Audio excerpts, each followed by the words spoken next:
नमस्कार, मैं हूं नरेश तनेजा और आप देख रहे हैं navbharattimes.com के डिजिटल प्लेटफॉर्म कार्यक्रम। दोस्तों, महाराष्ट्र में एक बार फिर दुदुम्बी बोल उठी है। पिछले दिनों उद्धव ठाकरे की शिवसेना दुफाड़ हुई और अब शरद पवार की एनसीपी में बगावत हो गई है। खुद उनके भतीजे ने ये बगावत की है। और इस सारे मसले पर बातचीत करने के लिए इस समय हमारे साथ मौजूद हैं वरिष्ठ कांग्रेस नेता और देश के पूर्व गृह मंत्री श्री शिवराज पाटिल जी। सर नमस्कार, कार्यक्रम में आपका स्वागत है। नमस्कार जी। सर, महाराष्ट्र में जो घटित हो रहा है इन दिनों, शरद पवार जी की पार्टी टूट गई। खास तौर से ये उद्धव ठाकरे के बाद उसको आप किस नजरिए से देखते हैं? देखिए, ऐसा है कि जिस पार्टी में आदमी चुनकर आता है उस पार्टी में रहना ही ठीक होता है जी।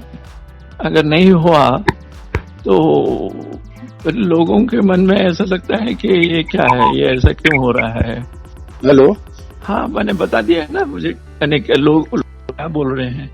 मैंने पूछा कि भाई आप लोगों का क्या है, तो बोले कि ऐसा नहीं होना अच्छा है, बोल के बोल दिए। अच्छा, नहीं तो आप इसको बगावत को किस रूप में देख रहे हैं? मेरा ये कहने का किस रूप में देख रहे हैं, क्या मतलब है कि ये बगावत जो है अपनी मुसीबतों से छुटकारा पाने के लिए हुई है या किसी सिद्धांत के लिए? जैसा कहा जा रहा है कि उन जितने भी लोग बागी होकर आए हैं उनके खिलाफ ईडी में और तमाम तरह के मुकदमे थे, वो अपनी जान छुड़ाने के लिए इधर आ गए। देखो, मैं जज बनना नहीं चाहता हूँ और ये बोलना नहीं चाहता हूँ कि इस वजह से हुआ है, उस वजह से हुआ है। आप लोगों को पूछिए कि ये जो हुआ है वो अच्छा लगता है या नहीं लगता है। उन्होंने बोला अच्छा लगता है तो अच्छा लगता है समझ लीजिए, और उन्होंने बोला कि अच्छा नहीं लगता है तो ऐसा समझ लीजिए आप। मैं अकेला आपकी अपनी राय है सर, आप सीनियर नेता। मैं देखो, कुछ दिनों से बहुत 5 साल से मैं किसी भी महाराष्ट्र के लीडर के साथ मेरा संपर्क नहीं रहा है जी। वो क्या करते हैं क्या नहीं करते हैं वो नहीं रहा है, इसलिए मैं कैसे बोलूं कि ये हुआ वो हुआ। और फिर बोलेंगे कि देखो ये ऐसा है, इलेक्शन के लिए बोल रहे हैं या किसी को बदनाम करने के लिए बोल रहे हैं, ऐसा बोलेंगे जी। आप लोगों को पूछिए कि लोग क्या समझते हैं, ऐसा होना ठीक है क्या या नहीं होना ठीक है। अच्छा, मैं आपसे एक और सवाल पूछता हूँ, चलिए इसका आंसर मत दीजिए, इसका दीजिए। ये उद्धव ठाकरे की तो पार्टी में कुछ लोग बच गए थे एमएलए, जब शिंदे जी गए तो कुछ लोगों पीछे छोड़ गए थे। अब ये जो अजित पवार जी गए हैं एनसीपी से, ऐसा कहा जा रहा है कि वो तो पूरा सुपड़ा साफ करके ले गए, सारी की सारी उधर ले गए। कितने मेंबर्स हैं एनसीपी, कितने मेंबर्स एनसीपी कितने? वो तो 40 की अभी तक तो बात आई है। हाँ, फिर और वो असेंबली में कितने कुल लोग हैं जी? बीजेपी के तो बहुत लोग हैं जी, उसके दूसरे लोग हैं जी। तो 40 लोग लेके गए बोले तो सारा का सारा लेके गए, ऐसा होता है क्या? वो तो पीछे से आपको क्या लगता है शरद पवार जी की पोजीशन कैसी हो गई है? शरद पवार को तो अच्छा नहीं लगेगा क्योंकि उन्होंने बनाए हुए पार्टी है। तो वो घर के ही लोग अगर जा रहे हैं तो वो जो बोलना है तो उन्होंने बोल दिया है जो कुछ बोलना था। तो वो तो फिर एकदम से कमजोर हो जाएंगे ना इस तरह से? तो बिल्कुल। अब कमजोर हो जाएंगे क्या मजबूत हो जाएंगे, ये तो आने वाले दिन बता देंगे। अच्छा पाटिल साहब, एक बात और है, हालांकि उन्होंने अपना मनोबल बनाए रखने के लिए वो हंस भी रहे हैं, मजाक भी कर रहे हैं शरद पवार जी, लेकिन एक बात उन्होंने कही कि आने वाले दिनों में मैं बीजेपी को उसकी पोजीशन बता दूंगा। आपको लगता है अब वो इस स्थिति में रह गए हैं? देखो, मैंने वो रह गए हैं कि नहीं रह गए हैं इसके ऊपर मैं जजमेंट देना नहीं चाहता। लोग क्या बोलते हैं उनको पूछिएगा।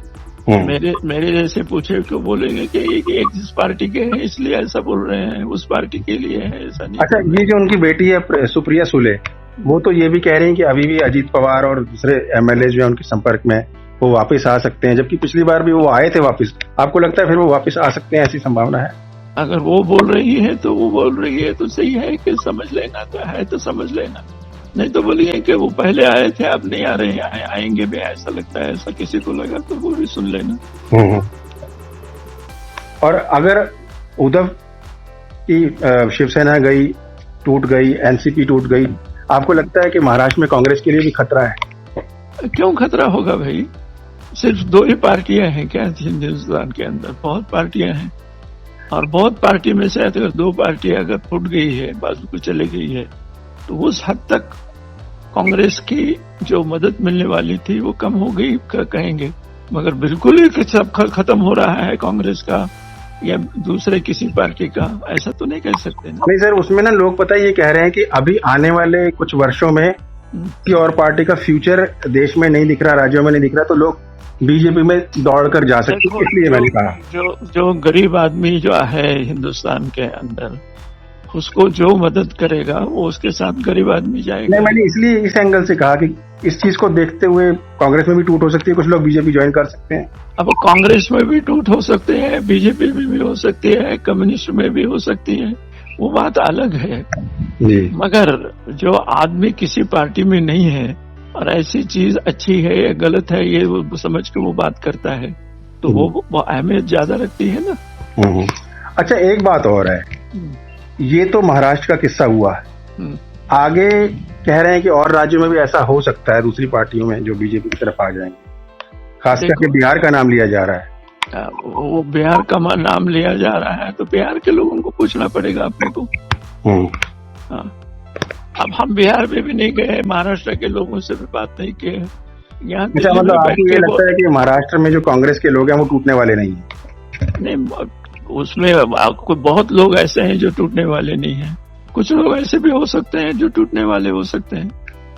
अच्छा है या नहीं कैसे बोलते आप?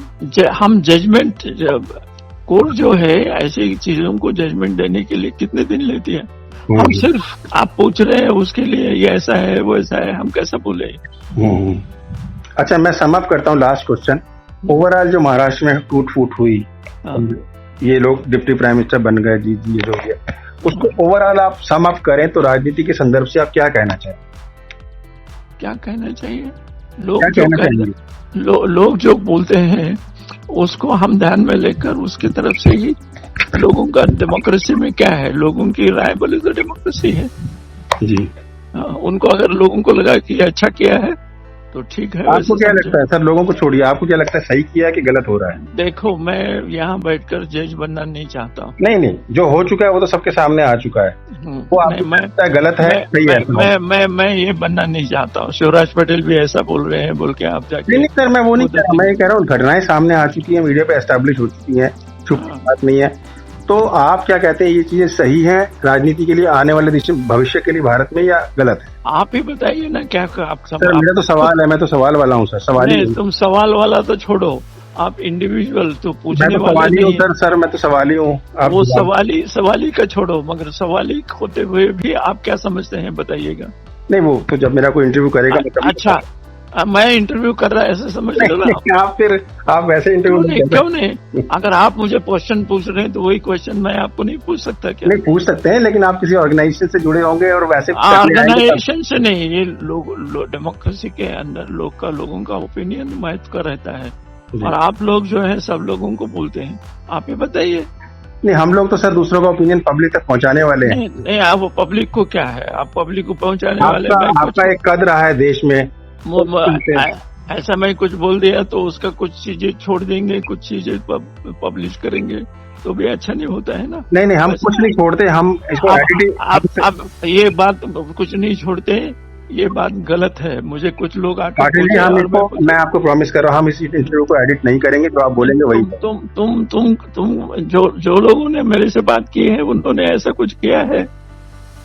हाँ, पहले कुछ हुआ होगा आपके साथ, लेकिन मेरा तो आपके साथ एक्सपीरियंस रहा है, आप जो बोलेंगे हम वही बताएंगे लोगों को। वोट इसीलिए हम जो है जज नहीं बनना चाहते हैं, हम बोल रहे हैं कि लोग क्या बोलते हैं बताओ। अच्छा, मैं किसी पार्टी के संदर्भ में नहीं पूछ रहा, मैं ये कह रहा हूँ क्या इस तरह की घटनाएं भारतीय पॉलिटिक्स के भविष्य के लिए अच्छी हैं, बस इतना पूछ रहा हूँ। ये तो निरपेक्ष क्वेश्चन है।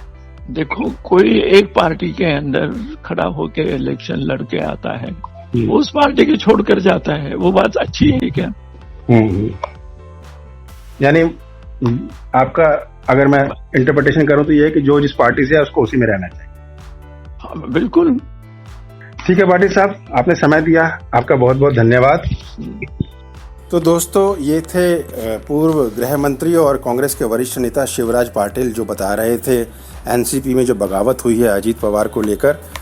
और अब उसके बाद हमने बात की महाराष्ट्र की राजनीति को बरसों तक कवर करने वाले वरिष्ठ पत्रकार समीर चौगांवकर से, जिन्होंने एक एक बात खुलकर और बड़ी गहराई के साथ इस बगावत के बारे में और उसके भविष्य के बारे में बताई।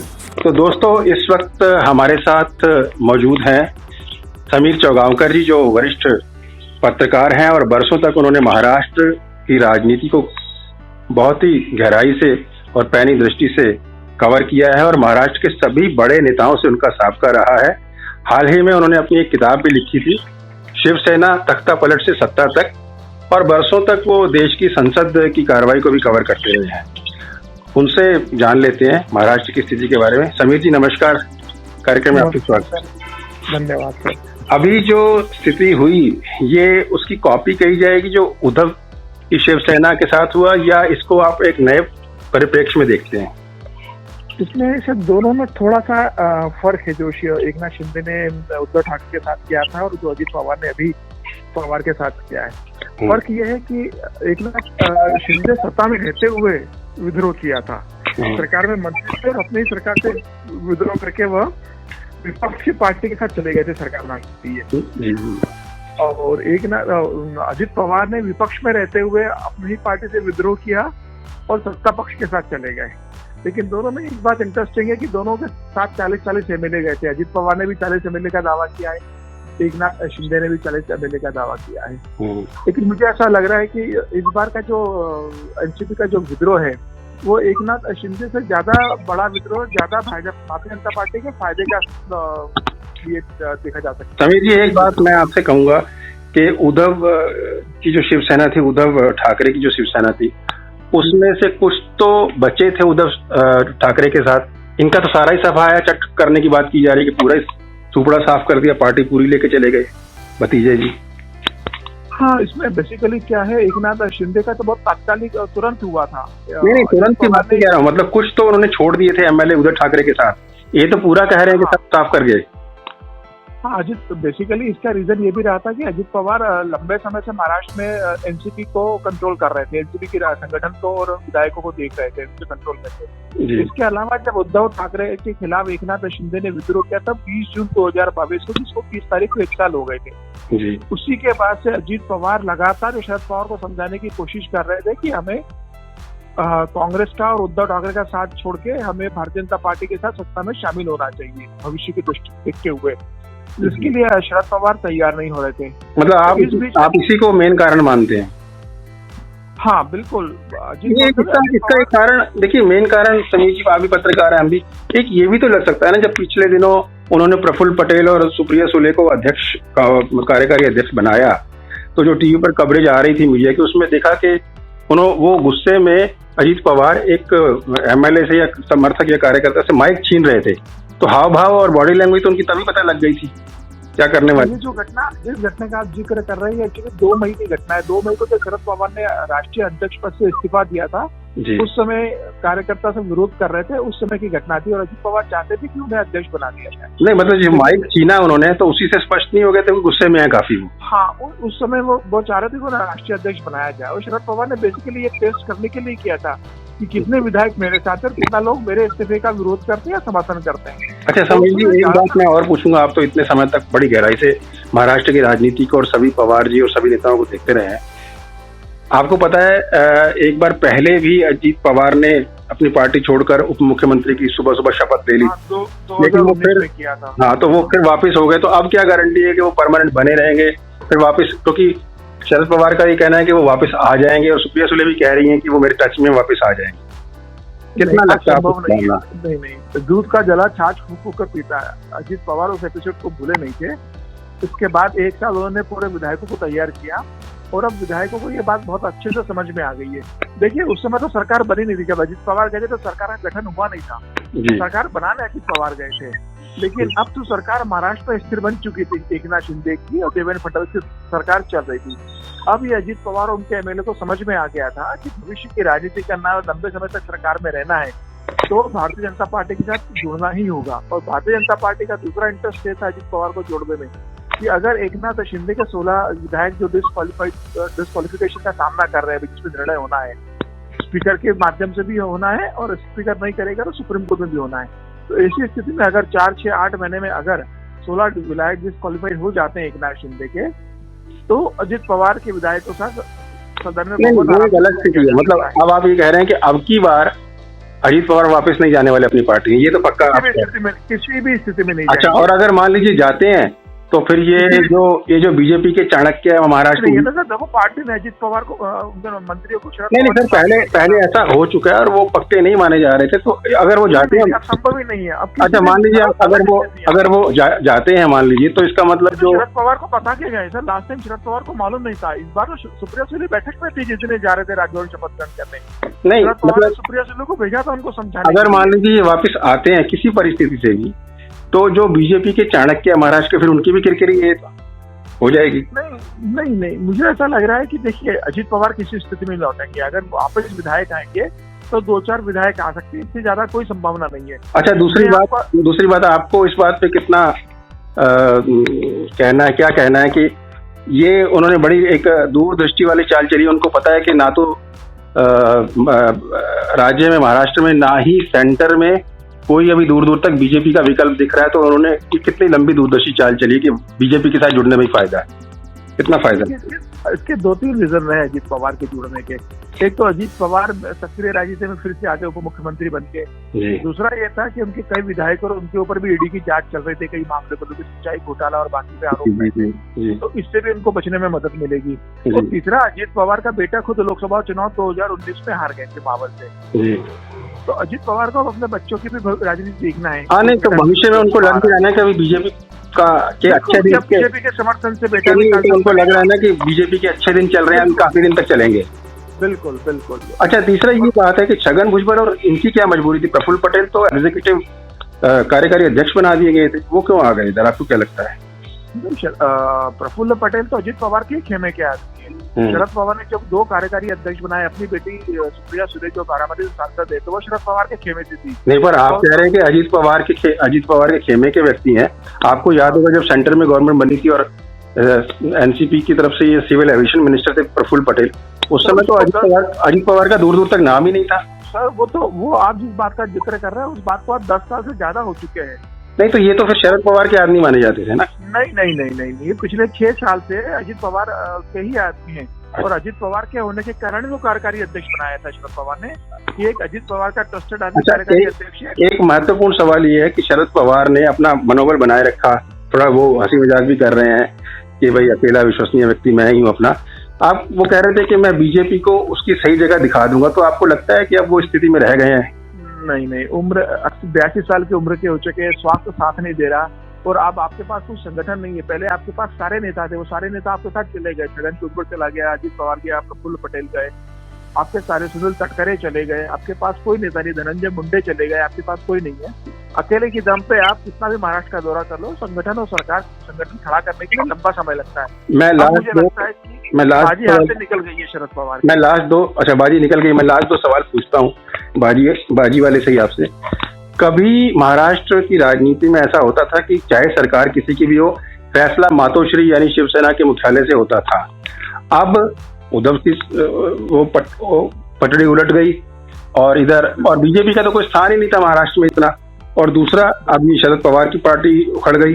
अब आपको लगता है कि महाराष्ट्र की राजनीति का एक नया कलेवर बन गया है जिसमें अब बीजेपी प्रमुख होगी और ये जो बाकी की चीजें, फैसले लेने वाली पावर्स अब नगण्य हो जाएंगी? बिल्कुल, सिर्फ महाराष्ट्र की नहीं कर रहा मैं पूरे देश में ही होने वाला है। जो परिवारवादी पार्टियां हैं कि अब 82 साल में भी शरद पवार से अध्यक्ष का पद का छोड़ने का मोह नहीं बन रहा था। उद्धव बाला साहब ठाकरे को अपने बेटे को कमान देने से मोह नहीं निकल पा रहे थे। ये पूरे देश में होगा, जहाँ भी परिवारवादी पार्टियां वो सारी खत्म होगी, चाहे बसपा हो। समीर जी, आपने देश की बात की तो मैं आप एक वरिष्ठ पत्रकार के नाते आपका आकलन पूछना चाहता हूँ। लास्ट क्वेश्चन है मेरा। अभी महाराष्ट्र का नंबर लगा, अगला नंबर मैं नहीं बताऊंगा मेरे मन में क्या है, आप जरा बताइए अगला नंबर किस राज्य का लगने वाला है? आपको क्या? मुझे लग रहा है कि अगला नंबर बिहार का है। यही बड़ी घटना घटेगी क्योंकि नीतीश कुमार के विधायक लालू के साथ कंफर्टेबल फील नहीं कर रहे हैं और जो अभी लालू के बेटे तेजस्वी का नाम जो उप मुख्यमंत्री है वो भी चार्जशीट में आ गया है जी सीबीआई की। लेकिन आपने देखा पिछले दिनों जब ये सर्वदलीय बैठक हुई पटना में, तो उसमें लालू जी ने कहा कि हम मोदी जी या बीजेपी को फिट या सेट कर देंगे, उसका भी कुछ असर रहेगा इस बिहार में कार्रवाई होने में? उस शब्दावली का लालू जी ने उसमें कहा था कि अब हम पूरी तरह फिट हो गए हैं तो बीजेपी को अब फिट कर देंगे, तो इस शब्दावली का भी कुछ परिणाम निकलेगा? नहीं, कोई नहीं निकलेगा। बिहार में बीजेपी पूर्ण बहुमत से आएगी, 40 लोकसभा सीटें बीजेपी अपने नहीं, बिहार में जो अब टूटन फूटन होगी उसके पीछे ये शब्दावली भी एक कारण होगी। हाँ, बिल्कुल हो सकता है, लेकिन ये तय है कि बिहार में बड़ा विस्फोट होने वाला है, मैं आपको बता रहा हूँ। और अभी महाराष्ट्र में भी हो गया। महाराष्ट्र के जो कांग्रेस के विधायक है उसमें से 15 से 20 विधायक बीजेपी ज्वाइन करेंगे आने वाले कुछ महीनों के अंदर। ये मैं आपको आज बता देता हूँ। आने वाले 15 से 20 दिनों में, आने वाले कुछ दिनों में, हो सकता है इसी महीने में, जुलाई में या 15 अगस्त तक महाराष्ट्र की कांग्रेस में भी बड़ा टूट होगी और महाराष्ट्र विधायकों का एक बड़ा वर्ग चला जाएगा। बिहार में कब तक कार्रवाई होने की अंदेशा है आपको? मुझे लग रहा है एकदम अभी इमीडिएट बिहार में नहीं होगा। अभी मानसून सत्र के बाद बिहार का नंबर आएगा, तो बिहार के लिए आपको अगस्त तक इंतजार करना पड़ेगा। समीर जी, आपने अपने अनुभव के आधार पर हमें बहुत अंदर की और महत्वपूर्ण जानकारी दी, इसके लिए आपका बहुत बहुत धन्यवाद। धन्यवाद सर।